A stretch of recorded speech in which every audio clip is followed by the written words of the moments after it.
السلام علیکم دوستو، اچھی باتیں ہمارے نبی صلی اللہ علیہ وسلم کے فرمان کو حدیث اور دیگر بزرگوں اور دانشوروں کی کئی ہوئی اچھی باتوں کو اقوال زرین کہا جاتا ہے۔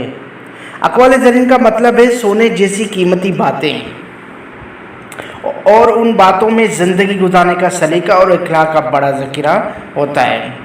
چند میں آپ لوگوں کے سامنے پیش کرتا ہوں۔ صرف اللہ کی عبادت کرو، دل لگا کر علم حاصل کرو۔ اچھے بچے اچھی کتابیں پڑھتے ہیں، گزرا ہوا وقت واپس نہیں آتا، جو ادب کرتا ہے اسے ہی سب کچھ ملتا ہے۔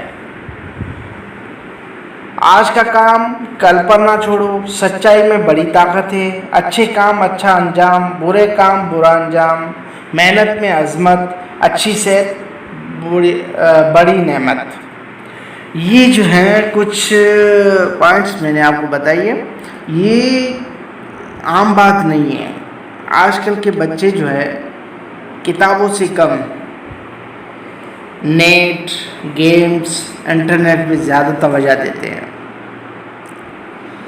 اور ہم جو ہے کافی بدل گئے ہیں۔ مطلب ہماری زندگی کافی الجھی ہوئی ہے، دنیا میں بھی اور آخرت کے حساب سے بھی۔ ہم دنیا میں بھی تیار نہیں اپنے کام میں، اور آخرت کے لیے بھی تیار نہیں۔ دنیا میں مطلب ہمیں دنیا میں بھی سکون نہیں، آخرت کا تو اللہ جانتا ہے۔